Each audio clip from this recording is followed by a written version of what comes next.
ममता को सब बहुत पसंद करते थे। वह जितनी अच्छी गृहिणी पत्नी माँ थी, उतनी ही अच्छी दोस्त और पड़ोसी। बहुत ही फ़ायदे और समझदारी से उन्होंने अपने बच्चों को पढ़ाया लिखाया और बड़ा किया था। ममता ने पहले अपनी बेटी प्रिया की शादी मुंबई के अच्छे खाते पीते परिवार के इंजीनियर लड़के अरुण से की।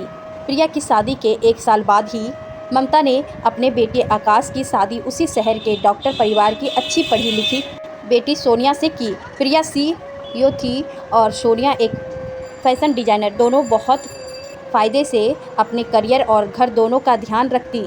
अपने काम के सिलसिले में अरुण पुणे में रहता था और आकाश भी अपने काम के चलते दूसरे शहर में रहता था। ममता जब तक दोनों बच्चों के घर रहने जाती थी। प्रिया के जब बेटा हुआ तब ममता ने उसका पूरा ध्यान रखा और अरुण ने भी अपना काम घर से करना शुरू कर दिया था। वह हर तरह से प्रिया का साथ देता और उसका ध्यान रखता था। ममता यह देखकर बहुत खुश हुई थी उनका दामाद उनकी बेटी का कितना ध्यान रखता है। कुछ महीने बाद सोनिया ने भी एक बेटी को जन्म दिया। ममता जिस तरीके से प्रिया का ध्यान किया था वैसे ही सोनिया का भी पूरा ध्यान करती थी, लेकिन बेटे के घर बेटी के घर के मुकाबले एक बहुत बड़ा फ़र्क करती थी।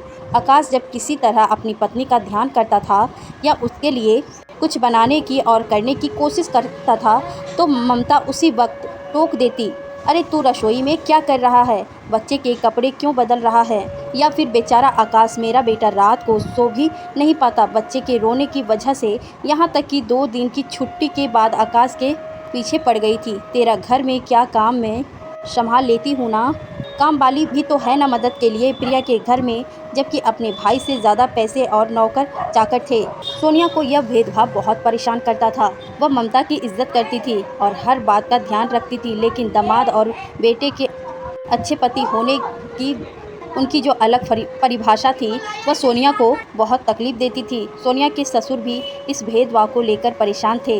वह सोनिया के मन के दुख को अच्छी तरह से समझते थे। उन्होंने कई बार सोनिया को प्यार से कहा, मैं अच्छी तरह से समझाता हूँ बेटा, और तुम भी समझाते हो कि ममता बुरी नहीं है।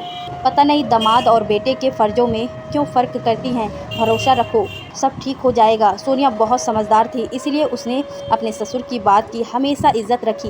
एक बार ममता और अरविंद प्रिया के घर से लौटे तो ममता बहुत खुशी थी। देखो दामाद जी कितने अच्छे हैं, सुबह से प्रिया का कितना हाथ बताते हैं, काम में और मुन्ने का भी ध्यान रखते हैं। हमारी प्रिया आराम से अपना काम कर पाती है, पूरे दिन की काम वाली भी लगा रखी है और जब खुद घर में होते हैं तो प्रिया को कई परेशानी ना हो उसका पूरा ध्यान भी रखते हैं। हमारी तो इतनी इज्जत करते हैं कि बस मन भरपूर खुश होता है उन दोनों को देखकर। अरविंद जवाब देते हैं, यह खुशी तुम्हें आकाश और सोनिया के लिए क्यों नहीं होती, उल्टा तुम आकाश को टोकती रहती हो कि वह घर के काम में क्यों मदद करता है। पति पत्नी एक दूसरे का साथ दे, यह बात होनी चाहिए, या फिर दामाद बेटी का साथ दे लेकिन बेटा बहू का साथ ना दे। आकाश ने तो शायद ही कभी हमारी जानकारी में अपने सास ससुर को चाय तो क्या पानी भी नहीं दिया, लेकिन जब दामाद जी हमारे लिए खाना तक बनाते हैं तो तुम्हें बहुत बड़ी खुशी होती है। यह फ़र्क क्यों। ममता कुछ बोली नहीं। एक दिन आकाश के घर में काम करते करते ममता को तेज चक्कर आया और वह गिर गई। सोनिया और आकाश उसी वक्त उनको डॉक्टर के यहाँ ले गए। उनका BP बहुत कम था और पैर की हड्डी भी टूट गई। डॉक्टर ने उनको पुणे में एक अच्छे डॉक्टर का नाम बताया। 2 घंटे का रास्ता था। एम्बुलेंस में सोनिया ममता के साथ थी, पीछे कार में अरविंद और आकाश थे। ममता को अस्पताल में भर्ती करा दिया गया। ऑपरेशन के बाद जब ममता को कमरे में शिफ्ट करा गया तो सोनिया ने आकर आकाश से कहा, आप और पापा घर जाओ, मैं ध्यान रखूँगी। उसने प्रिया के घर बेटी को छोड़ा, कंप्यूटर पर अपना काम करते सास का भी ध्यान रखती। उस 10 दिन के टाइम में अरुण एक बार भी नहीं आ पाए, जबकि वह उसी शहर में थे। प्रिया भी कम आ पाती थी। अस्पताल से छुट्टी मिलने पर जब ममता को प्रिया के यहाँ कुछ दिन रहने की बात आई तो अरुण टालने से लगे, वैसे तो कोई बात नहीं, लेकिन देख लीजिए मम्मी को पता नहीं कितना आराम मिले। ममता चुप हो गई। प्रिया भी लाचार सी दिख रही थी। सोनिया ने अपनी सास को हिम्मत दी, कोई नहीं मम्मी, एम्बुलेंस में आपके घर ले चलते हैं, थोड़ी देर का तो रास्ता है, वहाँ अकेले कैसे होगा, तुम्हें भी तो अपना काम करना पड़ता है। सोनिया ने बताया, मैंने 1 महीने की छुट्टी और ले ली है, आप चिंता ना करें। ममता को बाद में पता चला कि उनकी वजह से सोनिया की तनख्वाह में कटौती की गई है। वह बहुत शर्मिंदा हुई।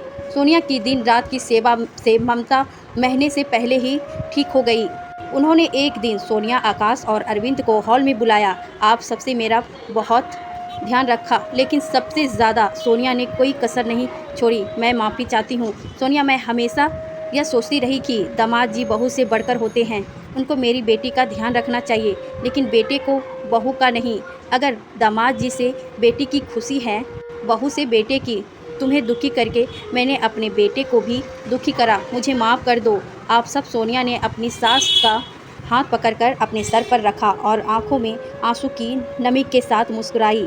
उस दिन सभी खुश थे कि ममता को बहू और दामाद दोनों की अहमियत पता चली।